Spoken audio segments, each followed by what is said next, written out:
Awesome people, inspiring stories, the Living the Dream podcast.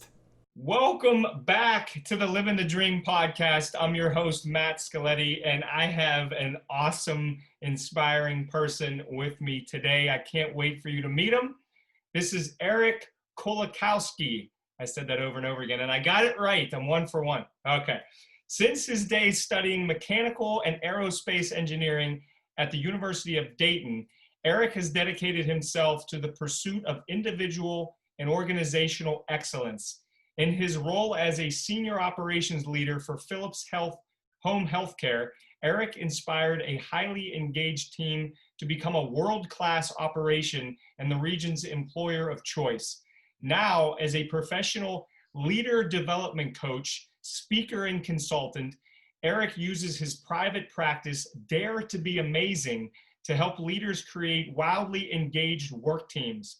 Eric lives near Pittsburgh, Pennsylvania with his two dalmatians, Rudy and Peet, and Victoria, who Eric recently married. So I gotta say congrats and welcome to the show, Eric. Thanks, Matt. I appreciate it. I love the name of your show because whenever somebody asks me how I'm doing, my canned answer is I'm living a dream. But you have to say it and mean it, Eric. You got to absolutely.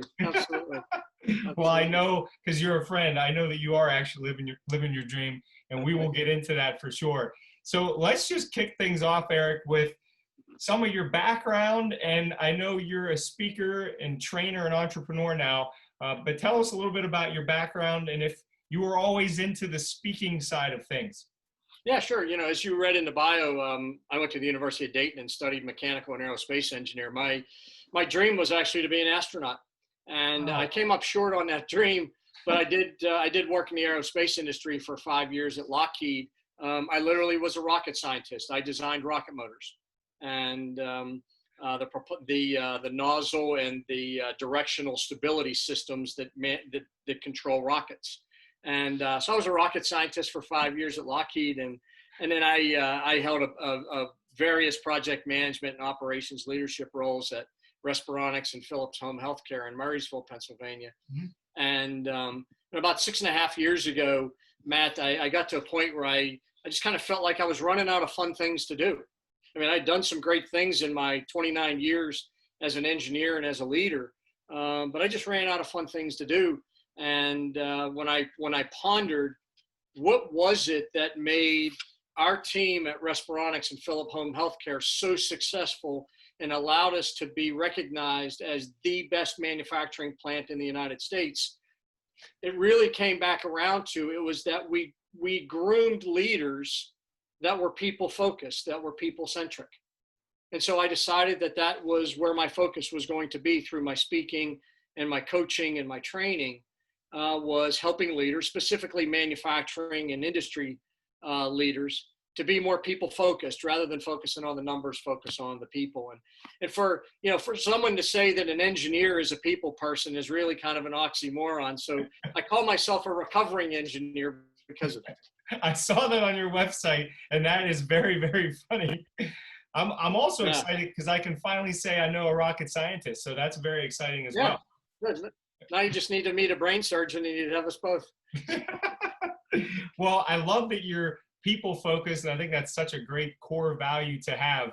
Can I ask you, Eric, how and when, is there a moment when you were in the corporate world where you thought, that's it, I'm done, I can't do it anymore, I got to start my own thing? Or was it a transition of side hustle turned long-term business? Yeah, so Matt, it really was a side hustle that turned long-term business. And the reason I went side hustle first is because it's a huge risk to walk away from, at the time, a 24-year career at Philips Home Healthcare. And so I needed to make sure what I wanted to be doing in this realm of leadership coaching and speaking would satisfy my soul and satisfy my bank account, as well as was I able to make the impact that I wanted to? Secondarily, I also had to make sure that my wife, Cindy, was on board. And, that I was blessed, my late wife, Cindy, was incredibly supportive. And so by doing it through a side hustle, she also was able to experience it with me. And so when the time came to where I really was truly running out of fun things to do at Philips Home Healthcare, it was a relatively easy transition because I already had a book of clients. I'd already been doing some speaking, and not that it hasn't been hard work in the last 6.5 years, but it wasn't just a cold turkey switchover. I had a side hustle for a while. Yeah, I'm glad you said that. I mean, you explained that so well. And it seemed like, as you said, I'm sure it was not easy, but a relatively smooth and great transition into your current endeavor, which hopefully will last a very, very long time. What do you have, what advice do you have, Eric, for somebody who's watching or listening thinking, I don't really like my job. I'm not too fulfilled here. I have other skills elsewhere. Do you have any thoughts for that person? Yeah, I think it for me, and I would give the same advice to other folks, is it's not about, if you're going to stay in the corporate world, man, it's not about job title. It's about what types of things do you like to do? What are you able to create results from? And how are you able to influence and help other people, whether it's customers, employees, suppliers, whatever it might be. And so, the advice I would give folks is first thing, sit back and like I did, and really think about and ask others. I asked my team members, I asked the leaders that worked for me, what is it that makes us so special? Why have we been able to accomplish what we've been able to accomplish? What's the secret sauce? I would encourage people to figure out, if they are going to embark on their own, what's going to make them unique? What's going to make them different? What's their secret sauce? And what is it that they're bringing to the world that few people, if any, can bring to the world in the way they will? I'm so glad that you said that. And you're not going to believe this, but I took a training a little while back. And one of the takeaways was to ask people to tell you what you're good at and how they see you as an expert. And I never did that in my life. And I did it with 5 people. It's insane.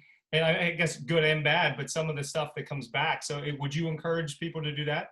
Yeah, absolutely. Because I think no matter how self-aware you are as a person or as a business leader or whatever it might be, there are things that you are just so naturally good at and just are the way you do what you do, that you may not have that vision. You may have a blind spot to just how special that is or how good that is. Same with the opposite too, right, Matt? You can have negative blind spots. And that's where, as a coach, that's where I work with my clients on, is what are those blind spots that are holding them back? But on the positive side, they're there too. And the risk of not knowing what your positive blind spots are is that you will let them go away. You won't nurture them. You won't care for them. And you got to do that in order to make sure where you're at. So yeah, asking others, what is it that you are best at? What is it that you stand out at? Yeah, it's not about your ego. It's not about being a narcissist. It's about, okay, what could I actually make a business out of? And what could I bring to an individual or a company or an organization, a church or whoever it is, that is truly unique? And not only in what I do, but how I do it, right? Yes, I think that's so, so, so important. And Eric, I have to ask, I'm just thinking, with the way that you're saying all these things, I love it. And I have so many other questions I could ask you. As an entrepreneur in your shoes, how are there ways that you still do that? And I guess the question I'm asking is, if you do not know that you have a weakness, do you have mentors, coaches that have helped guide you along your journey? Yeah, so I have.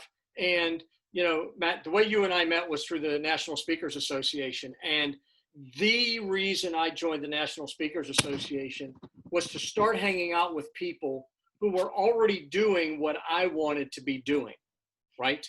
So naturally, they became mentors. When you start hanging out with people that are doing what you want to be doing, and you do it in a way as a student, not as someone who's there to just grab and take and ask and whatever, people will share just about anything with you. And so I continue to do that. And with my clients, one of the things that I do at the end of almost every meeting I have with a client is what we call a plus delta. What was good about our experience today, and what can I improve on for the next time? And and I also lead a mastermind group of 8 manufacturing executives here in Western Pennsylvania. Once a year, I have somebody else come in. We have somebody else come in, because I have a partner in crime on this one. We have somebody else come in and spend about 90 minutes with the members of this group to do that plus delta. And we just went through that, and it gave me the best feedback I could get because I didn't recognize some of the things that the guys told me. So yeah, it's an ongoing process.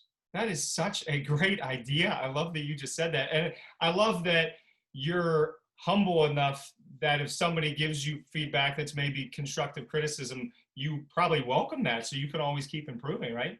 Yeah, absolutely. And it's always about them, right?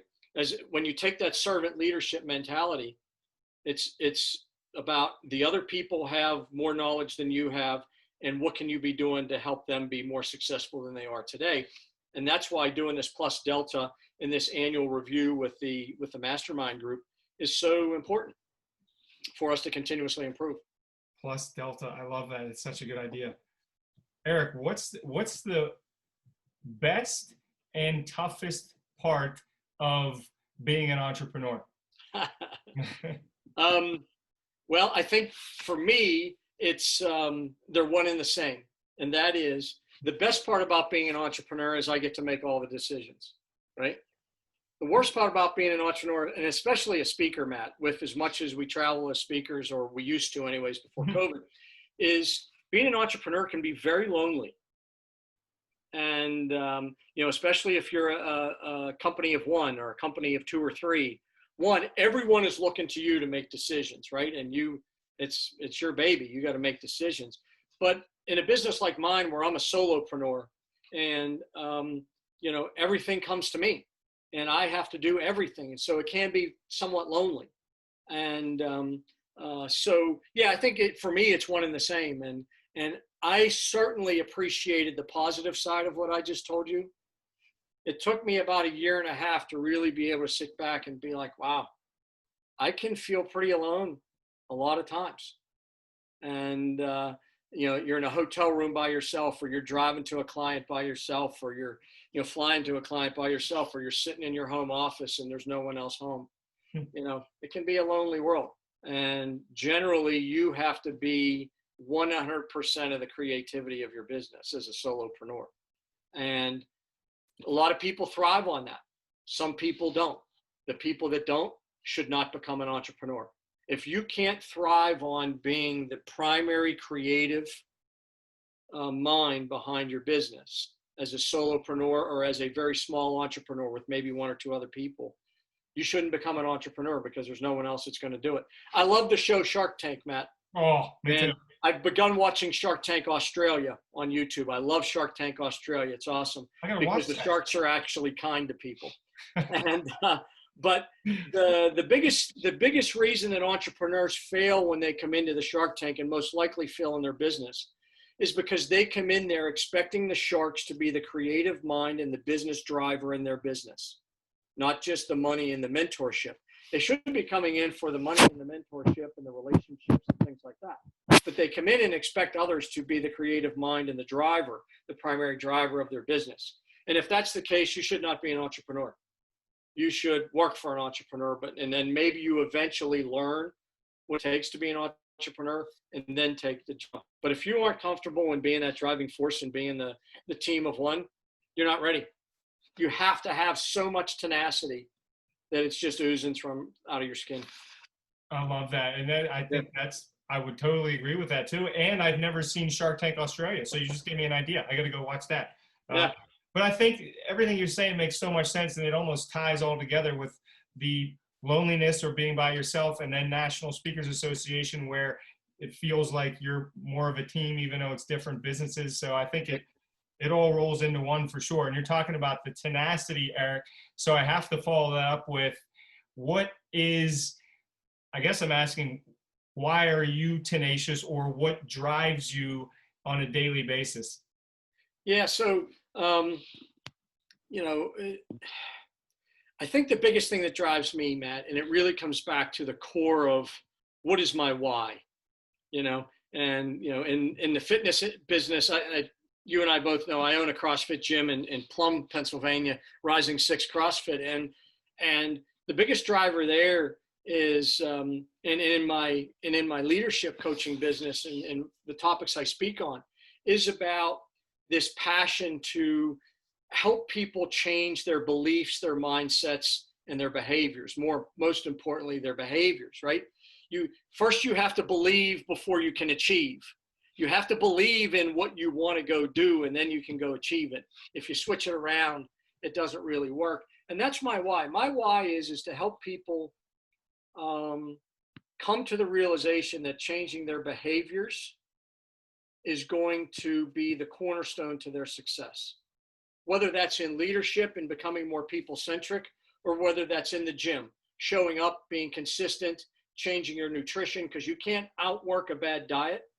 So it's 80% nutrition, hydration, mindset, all, getting your family to support what you're trying to go after, whatever it is. And so, my why, in answer to your question, is really about being that inspiration for people to change their behaviors. And those changes in behaviors then lead to success, because that's what happened to me in my career, Matt. My one of my taglines is before I could help an organization change, I first had to change myself. Mm. I was the roadblock. It wasn't everybody else. It was me. And the same goes with what I help leaders and athletes with today is, I can coach you as much as you want, whether it's in your office or in the gym. But if you don't do the right things when I'm not around, we're never going to be successful. That's a great point. That is a great point. It's who you are when nobody's watching that shows who you really are, right? Right, exactly. Oh, that's so good. And you're leading me right into, I have to ask you, just because since we're friends and I also did a little research on you, I know that, as you said, you own a CrossFit gym. Clearly you are in the fitness world. Can you speak a little bit, Eric, about how fitness/adventure has played a huge role in your life? Yeah. So, Matt, for most of my life, I was a guy that I enjoyed riding my bike. I enjoyed, maybe going for a hike or something like that. There were bubbles in my life where I would work out, and there were larger bubbles where I wouldn't. Years I would go without working out. And shortly before my late wife Cindy passed away, I decided when my 50th birthday hit, I decided that fitness needed to become a cornerstone of who I am as a person. And even more so after Cindy passed away, fitness became an outlet for me. And it became kind of a sanctuary. That's a word that I've used for it, that fitness became a sanctuary for me, because I had this enormous life-changing event happen where my wife of 29 years, and we'd been together for 33 years, passed away from breast cancer. And fitness truly became a sanctuary, not only because of the activity and what it was doing to my body, but because of the community that CrossFit creates. CrossFit is such a big community aspect to it. And then from that sprung this idea of adventure, that I really wanted to see what I was worth. I really had this desire to have something that could give back to me, because I was living this solitary life and I needed something to give back to me. And so I found adventure. So I started long distance cycling. I started doing triathlons. Then I started doing adventure triathlons. I discovered adventure racing and got into adventure racing, and made tremendous lifelong friendships through all of these adventures. And then in 2018, I summited Mount Kilimanjaro in Africa, and today, continue to do these types of things. And what it does for me is that by setting those goals, but more importantly, by what we just talked about, Matt, changing and holding myself accountable to my behaviors so I can achieve what I need to achieve. When I summited Mount Kilimanjaro, it was a 5.5-day journey to get to the summit. So you couldn't be focused on just the summit. It was 5.5 days and 40 some miles away to get to the summit. We had to break each day down. So, okay, today, what are we going to do? This is our clothing. This is our hydration. This is our nutrition. This is how much sleep we're going to get tonight. And for tomorrow, this is our plan that we have. I had to make sure I took care of my feet so I didn't get any blisters and so on and so on and so on, right? And then that evening, our guide would give us the lowdown on what tomorrow is. And then there was a whole nother plan we had to put together. But the summit was still not even on our mind. And so it was managing those behaviors. And so what fitness and adventure has really taught me is that managing your behaviors and setting your expectations for being resilient was very important. And Matt, I'll share this last thing with you, and then I'll let you get on your next question. But it's so good. But when I was training for my first adventure race with a friend, Amanda, she saw something in me that she needed to talk to me about. And that's what I love about Amanda. She's one of my best friends in the world. And I met her through adventure. And she said to me, Eric, I think I know what your problem is. I said, okay, I'm all ears because you're a champ at this. She said, you just don't know how to suffer enough. Oh, that's good. You talk about advice for an entrepreneur too, right? You just don't know how to suffer enough. If you don't got the tenacity, you're going to quit too early. And Amanda said to me, Eric, you just need to learn how to suffer more. You need to learn how to suffer more. Stop quitting so early. Stop complaining so quickly. You need to learn how to suffer more. Game changer, Matt. Absolute game changer in mindset for me in my entire life, in everything I do. I love that. Yeah, you just need to learn how to suffer more. Because we as humans are built to do so much more than we allow ourselves to do. And Amanda knows how to suffer more than anybody I know in my life. And, but that advice to me was gold. That is gold. Learn how to suffer more. You just don't suffer enough. That's so gold. And my mind just going to all these different, you cannot feel, I would think in order to have any big success and to feel good, you have to go through some suffering, right? At least a little bit. That's such a great takeaway. Oh, and there's so many gems in there. We're talking about fitness. And I think for those of you that if you do not work out a whole lot, as you outline, Eric, it's not just about making your body look better. There's 40,000 other great positive takeaways like mindset. And like you said, meeting other people through these adventures. There's so many great takeaways in there. And Mount Kilimanjaro, I have to ask you, and we could talk about that on a whole other podcast because I can't even imagine that one. What's the one, well, you gave us one great takeaway, which is one day at a time and don't look too far ahead, focus on the present moment. What's another thing you learned through that adventure? Because I'm sure that was unbelievable. Yeah, not that I didn't know this, but it was a true ingredient that helped with the success. Our three primary guides, now you got to understand, Matt, there were 9 of us athletes climbing Mount Kilimanjaro. We had a team of 37 men supporting us.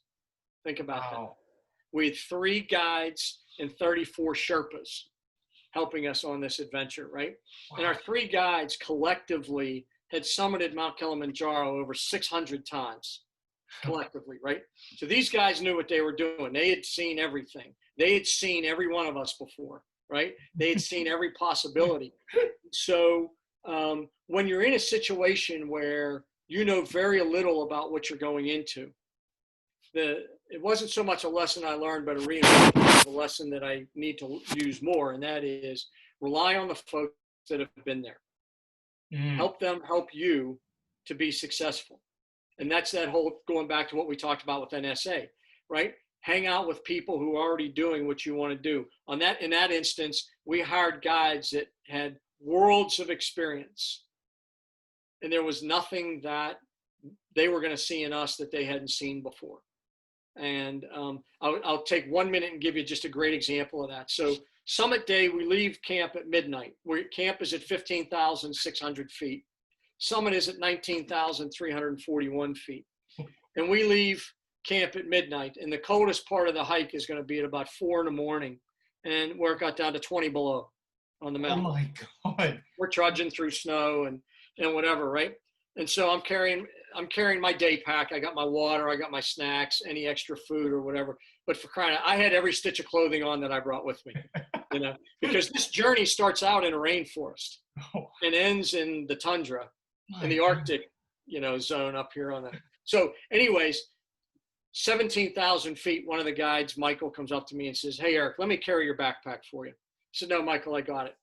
A little while later, he comes up, hey, Eric, let me take your pack. It's going to make it a lot easier for you. No, I got this, Michael. I'm good. Take somebody else's. I got this. Because on adventure with my friends, I'm always the one carrying somebody else's pack. No one's carrying my pack. No one had ever carried my pack before, ever. Love it. It wasn't about to be that moment. Well, about 3 more times of him asking me, and the last time was at 18,970 feet. And I know that because I looked at my altimeter on my watch. 18,000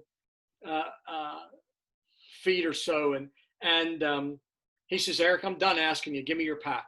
And he walked up, he unsnapped the chest strap, unsnapped the belt, took it off my back and said, this is going to help make you successful and get to the top. Oh. And he carried my pack the rest of the way. And after we got back down to base camp again at 15,006, I realized that was the right thing to do. And that he was trying to help me just like I try and help others. And so it gave me yet another example of where when you combine your efforts with other people, you can achieve more than you can by yourself. And Michael was that perfect example that morning for me, because I was suffering. It was tough, man. That is the toughest physical thing I've ever done in my life. I was suffering. I can't even fathom, and that is a great takeaway. I had no idea what story you were going to tell. That's a good one. Yeah. I'm not going to forget that one. That's a really cool. What a great experience. I can't even imagine the feeling when you finally get up there and it's just like, you got to feel like you're the king of the world. Yeah, it was great. We were only up there 15 minutes because of the altitude, and, your body's dying when you're at altitude like that. Plus it was 20 below and it was really cold. But yeah, it was, I'm looking at a picture right now, literally right above my computer here, of us approaching the summit. And, it'll likely be the greatest physical accomplishment I ever have in my life. Oh, that's so good. I don't know if I agree with that, because Everest or something's got to be next, right? No, it can't be. No, my body won't allow it. So Mount Kilimanjaro is my summit. That's my Everest. I love it. That's such a cool story. I hope to do that at some point in my life as well. Yeah, you can do it. So to switch gears a little bit, but I think this is such a big topic. You've been a professional speaker, also leadership coach on the speaking side. And I write it down as I smirk to myself, because the number one fear in the United States, I believe, is still public speaking. And for those of you listening and watching, I've seen Eric speak. He is a master at this. He knows what he's doing. He's confident. He's extremely well-spoken. And my question is, has Eric always been like that, or was this a process to get to the, I don't want to say comfortable, maybe you are extremely comfortable, but I'm sure there's still some nervousness before you speak. But can you talk to the process of the beginning of your speaking life until now? Yeah, so, whether it's, Matt, throughout all the years I've been speaking, and it probably goes back about 20 years, because I've spoken in a lot of manufacturing and technical conferences and things like that when I was an employee. But it doesn't matter whether I'm speaking to, 7 people at a men's church group or 1,000 people during a keynote. I am nervous every time before I go on stage. And in fact, I pray every time before I go on stage. And the primary crux of my prayer is to give me the strength and the courage to be who my audience needs me to be, and to be able to handle anything that happens that I don't expect. That's so good. So I find, I'll be greeting people as they're walking in, but when I know it's just a couple minutes before I'm going on, I'll go find an isolated spot all by myself, and I will pray silently before every speech, regardless of what it is. And so I was always able to overcome my, I am a painful introvert, Matt, and it doesn't show here, but I am a painful introvert. Doesn't show. That event that you and I met each other at a few years ago was extremely difficult for me because I knew nobody. And I would have never come up to you. You came up to me. I did. There was a reason. You just had this way about you. I had to meet you. Yeah. I'm so glad I did. So, somehow with speaking, I've been able to overcome that painful introversion, because I feed off the audience, and I feed off of them seeing their light bulbs go off. But what hasn't always been as relatively easy as it is now is figuring out how to make that connection, that undeniable, unforgettable connection with the audience. That is what I've had to work on over the years and what I continue to work on. And so for the craft of speaking, that's me. Because oftentimes I'm speaking to a room full of introverts. True. That's true. In the field I'm in with manufacturing and engineering, I'm speaking to a room full of introverts, or mostly introverts. And so that's something I continue to work on. But the ability to stand up in front of an audience and so forth has come naturally for me. Yeah. But making that connection does not come naturally. Okay. And I love how you said, Eric, that you are an introvert. And I'm sure there's at least one introvert listening or watching this. And here's proof right here that this man is an introvert and extremely successful speaker. So don't feel like if you're an introvert, it's over. You have a big opportunity in your own way, I'm sure. And what about the person listening, Eric, that's thinking, man, I wish I just could get my point across better in front of an audience, whether it's family, friends, or 500 people. Do you have any advice for someone who just needs a little bit of help to get over that hump and maybe that fear? Yeah, so I think oftentimes when we're speaking, especially in the fields that I do, we want to fall back on data, technology, the structure, the project management, whatever it might be, right? That all of this, and we have all this in our head, where the people in your audience are really trying to find that you are speaking specifically to them. And so you need to think about emotionally what is going to engage the person that is listening to me. What is it that's going to make them feel like he's talking to me? And most often what it is showing humility and vulnerability.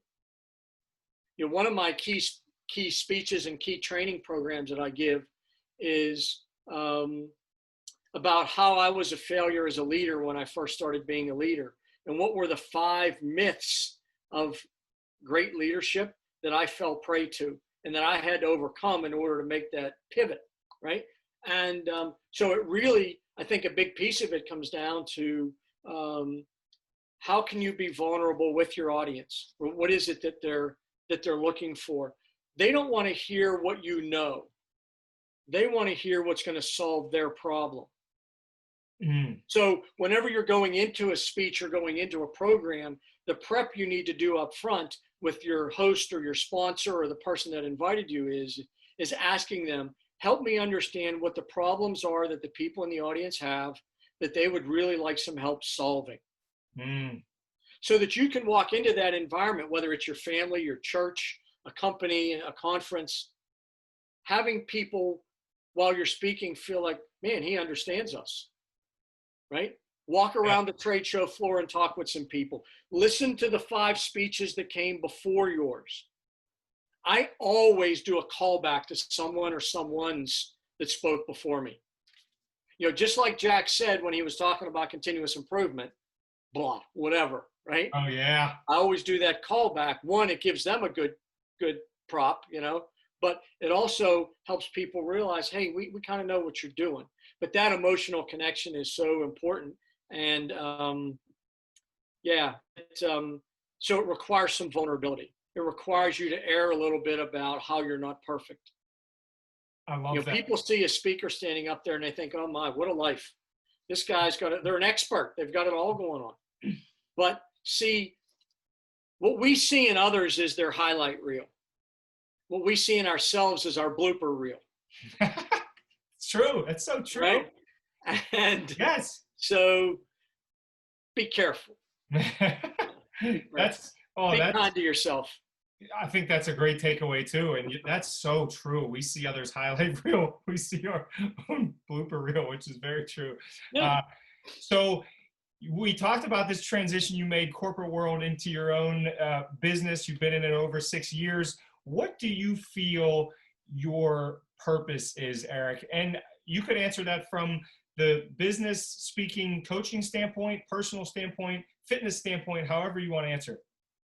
Yeah, it goes back a little bit to what we talked about earlier, Matt, and that is that helping people change what they believe, helping people change their mindsets, and in turn then helping people change their behaviors. You know, this idea of you have to believe before you can achieve. That's really what my purpose is helping people believe it's going to be okay. You know, in the CrossFit gym, we face this all the time with people that have never done CrossFit before. Their idea of CrossFit is what they've seen on ESPN in the CrossFit games. Yeah. And that's not at all what a CrossFit gym looks like. You know, anybody and everybody can do CrossFit. I could get my 86-year-old father doing CrossFit. And so, you know, but what it takes first is people believing that it's okay if I'm doing it in a different way than the person next to me. I was coaching a class on Monday afternoon, and there was a guy named Tony. He's a fairly new member in our gym, and he was starting a really difficult piece of the workout, and he felt like he was behind. And on rep 1, he looked around, and on rep 2, he looked around, and I walked up. I said, Tony, look straight ahead. No one else is in the room. They don't care what you're doing. Don't care what they're doing. It doesn't matter. You're the only one that's going to make it possible. And just stop looking around, man. And then afterwards, he and I had a talk about it. But it's because mentally he's not fully there yet. He doesn't feel like he belongs yet, right? So we continue to work on it. But my purpose is to help people shape their beliefs and their mindset so that they can shape their behaviors and be more successful, whether it's in the gym or in business, in family life. You know, undoubtedly, I always get into conversations with people about life coaching and whatever. And so, yeah, we laugh a bit, we cry a bit, and we move on. Well, that's one of the things I think I admire about you is you seem like your life is so, I keep thinking about aligned. Like it just feels like it's aligned with business, and now you can relate a lot of your speaking and coaching to coaching CrossFit, and then I'm sure that flows over into the relationships too. Would you say you feel like your mission purpose is all aligned in your life? Yeah, it really is, you know, and it's always a work in progress, right? Because life events happen. You know, I lost my wife 4.5 years ago. I lost my mother 6 months ago. You know, sorry. COVID has happened. You know, I'm getting married, and you know, all these things are happening, and so it's a constant work in progress. But you're right. If you have that core belief that by just being myself, I am who both I and others in my life need me to be. The other day at dinner, 2 nights ago, I asked Victoria, so what do you think it is that's made us work so well? And, you know, we met 2.5 years ago, and we connected very, very quickly. And she said, I think it's because from day one, we created what we have simply by being ourselves. We didn't have to put up a facade.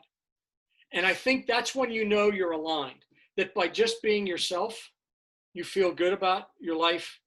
You have the relationships and the friends and the success that you want. And you are prepared to face the unknown and the unknowable. And so, yeah, it's always a work in progress. But man, oh man, Matt, you got to be so intentional about it. You know, when my life had a big event change 4.5 years ago, I had to be intentional about the fact of, and I know you'll appreciate this, there's a difference between moving on and moving forward.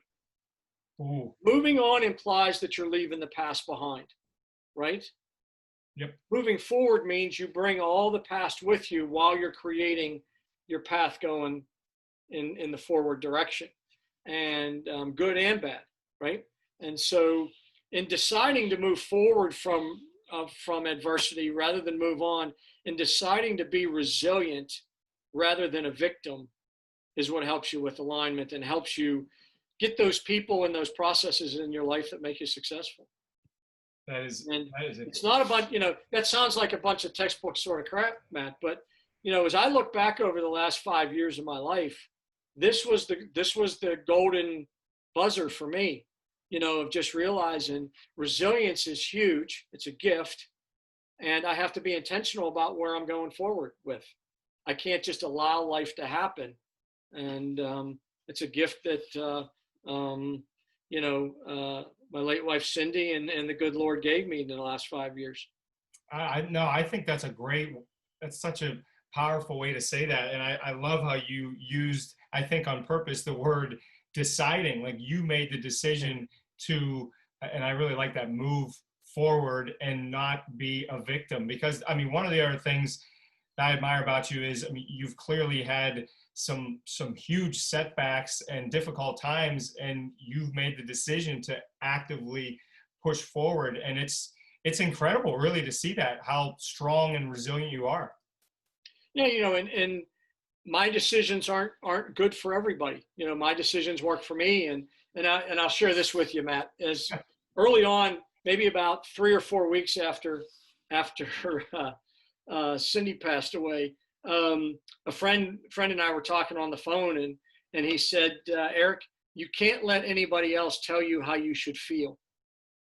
Oh. And that was a great piece of advice that he gave me, and it allowed me to do exactly what you're talking about, right? If you put 50 guys who all went through the adversity I went through 4.5 years ago, or you put 50 guys who have gone through what you've gone through, right? And the comeback you've had in your life, we might take 50 different approaches and all 50 are right for us. That's a great point. But the thing is that you make a decision to be intentional about where you're going, whatever that is. And it's okay to decide to be happy. It's okay. No matter what the adversity is, it is okay to decide to be happy. That is a beast of a takeaway right there. That's a great piece of advice on your friend that gave you that advice. Wow. Yeah. Okay to decide to be happy. Wow. That's, well, I mean, and we could talk for a long time about how you live your life without constantly worrying about other people's opinions of you. It seems like you have that mastered pretty darn good, which is impressive as well. This is it, man. This is who I am.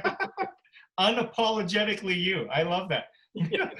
All right, Eric, you've clearly had many, many successes, and you currently are extremely successful in your speaking and coaching. Can you give us one or more, if you want, habits that are non-negotiables for you, and it could be daily, weekly, whatever you want to talk about, that have led to some of this success? Yeah, one of them is absolutely fitness. Fitness is a must-have in my life, and so that has become a non-negotiable for sure. Secondly, is time with family. I'm very close with my family. You, Matt, know some of my family, and I'm very close with my family, and that's a must too. I really enjoy spending time with my family, and the third is that I have such an attraction and an attachment to the great outdoors, and there are certain places in this world that just I feel like that's where I belong. And it's all has to do with the surroundings, right? And so that's a non-negotiable as well. I don't meditate. I don't drink coffee. I don't do some standard normal morning routine sorts of things. My normal morning routines, the only thing that's standard every morning is I get out of bed. Everything else after that is whatever the day requires, right? And so step number one is get out of bed, and that's a good day when I can do that. I'm with you on that. I totally agree. Okay, last one, and then we'll roll into the final 5 here. How are you, and I think this is just a timely question, clearly we're still, COVID is still going on here in the United States. How have you, pivot is the word, seems like the buzzword, but how have you adjusted or not adjusted to what's going on, and how have you remained, to use your words, how do you keep moving forward despite some of these crazy times we're in? Yeah, I think two things, Matt, specifically with my business. I do a lot of one-on-one coaching with leaders, and my desire has always been to do that in person. So I put on a lot of miles every week driving around to my clients, because most of my clients are in Western Pennsylvania. And so I'm, if they're within a 2-hour drive, I go to them. Wow. For their coaching. COVID said that wasn't an option. And so I had to start doing everything virtually. And in the past, I believed that virtually couldn't be as successful. And together we have proven that it can be successful, and we've done a good job. And I've changed some of my approach. I've changed some of my expectations and prep that they have to do before coming into the coaching session. And I've also changed my follow-up with them afterwards. But pivoting from in-person to virtual coaching sessions has been one big pivot for me. The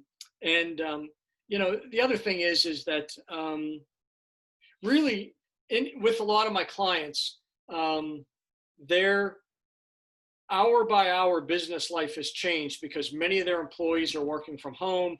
They're not sitting in rooms in meetings. And in fact, they're in less meetings. They're not going to visit customers. So I've had to be very intentional about pushing them and getting them a bit more uncomfortable with really trying to stretch what they're doing. Now's the time to get on that stuff that you never had time to do. Well said. And so, I've always been cautious about pushing too hard in the past, and now I'm not. I push hard because I know they have the bandwidth to do it. Oh, that's really good. And because you need to learn how to suffer more, right? Yeah, exactly. Right. You're just not suffering enough. I love that. I think I might have to. Yeah, man, that's all you. That's so good. That is so good. All right, let's get in. Are you ready? I call this the final 5. It's like a rapid 5 questions that will fire off to end this thing. Are you ready? Let's do it. You know what? Before we do that, how can people connect with you, Eric? Is there a way that people can look you up and see what you're doing and maybe potentially hire you if they need some help in the coaching space? Yeah, so my website is daretobeamazing.com, all written out, daretobeamazing.com. And my email is eric@daretobeamazing.com. And those are the 2 easiest ways to get a hold of me. I'm not an Instagram guy. My Facebook's all private just because of the nature of my business. Somebody's just looking for someone to go with a bike ride. So yeah, let's go for a bike ride somewhere. So we'll do. I've done coaching sessions while out on kayaks. Oh, that's great. I love that. That Jim and I have gone out kayaking a few times and done some mentoring sessions and some business discussions while we've been out on kayaks. So, and I've done some one-on-one coaching sessions out on kayaks. So whatever folks want to do, but yeah, that's how they can get a hold of me. That's a great idea on the kayaks. And then they can't really leave you if they don't like what you're saying. They got to stick around. Exactly right. And if I don't like their answer, I can tip them. So it's all good. I love it. daretobeamazing.com. I'll put that in the show notes too. So Thanks. That is perfect. All right, here we go. Final 5. We got to hammer these out because Eric, as he told me, he's hitting the CrossFit gym right after this. So I got to respect his time. All right, here we go. How do you want to be remembered, Eric? That question is one that I'm more inclined to ask others, but I never think about myself. And so you made me thinking about myself. And how I would like to be remembered is as someone who cared about what others needed. Every time I get up off the couch, and every time she gets up off the couch, Victoria and I both ask each other, "Do you need anything? What can I do for you?" And in my life, I try and do the same thing as much as possible. It's just kind of be like, what else can I do for you? And so, yeah, that's, beyond the obvious things of being a good husband and a good uncle and whatever. It's really about helping make sure other people have what they need. Oh, that's such a great answer. I'm sure that's a huge reason why your relationships are so good and your business is thriving because you care about the customer so much. I love it. What are you most thankful for? There are 3 things that I wrote down here, Matt, and I think you would appreciate all 3 of these knowing you. Family. I have a very wonderful relationship I'm blessed in having 4 families, Matt. I have my family. I have my late wife, Cindy's family. I have my new wife, Victoria's family, and I have my family at the CrossFit gym. And so I'm blessed. Family is big, as well as friends, because friends fall into all that. And then the other thing is really second chances. I am really thankful for choosing to build a second chance for myself. After Cindy passed away, I could have played the victim. I could have just sat back and done nothing. Same within my business. When I started running out of fun things to do, I could have just said, hey, I'm just going to ride it out till I'm ready to retire. So second chances I'm very, very thankful for that. Yeah, second chances. That seems like one of the themes of Eric's life right there. That's incredible. Well, plus I think it's also the perspective, the way that you react to the things that are happening. I mean, it's just incredible to me how resilient you are, and I have so much respect for that.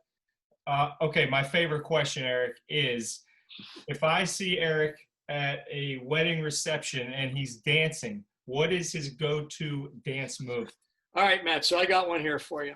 So when people ask me what's my favorite cookie, my answer for them is my favorite cookie is the next one I eat. Because I love cookies, right? Same with the dance move, brother. What's my favorite dance move? The next one you see me making. That's my favorite dance move. Oh, I've asked that to a lot of people. I've never heard that answer.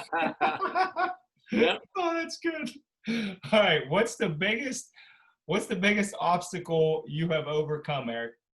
Yeah. So, we've talked about it a bit here, and it's watching my late wife, Cindy, go through the journey that she went on, and seeing what she had to do, and completely being unable to rationalize what was going on to her, right?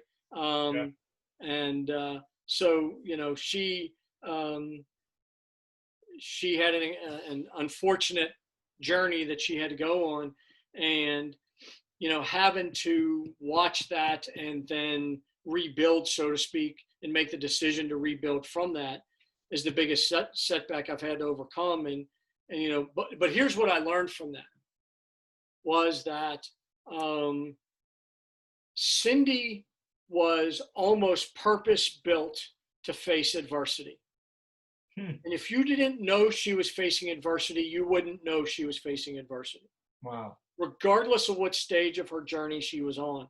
And so she taught me about resilience, what you just talked about, but she also taught me that keeping my life simple is a blessing. And today Victoria and I have created a relatively simple life for ourselves. We're very simple people.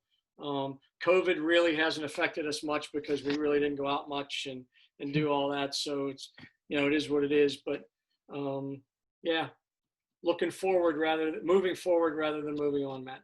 Yeah, that's such a great phrase that I want to think about more. I appreciate you sharing that because your story is it's unbelievable. Okay, the last one is, who is your hero?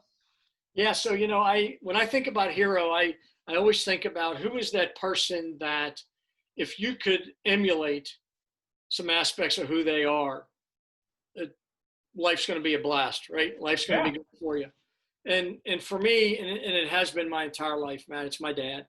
My dad's not only my hero, he's my best friend. And he's just a good dude. He's just a good guy.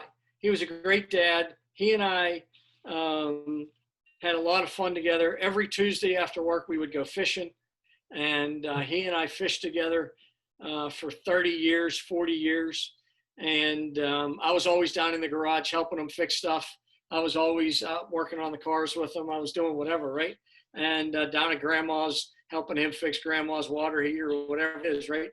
And what I saw in him and how he treats people and how he has created a family. When I say that I'm very close with my family, it's because mom and dad created that expectation of us and that reason why. And so, I know my brother Tom and I both say that our dad's our best friend, and it's for all the right reasons. Oh, that's such a great way to end this. And I appreciate you sharing that as well. This is Eric Kulikowski. I appreciate your time. You're a warrior and an inspiration to me, and I'm sure a lot of others after hearing this. So thanks for sharing all of that, and thanks for coming on the show.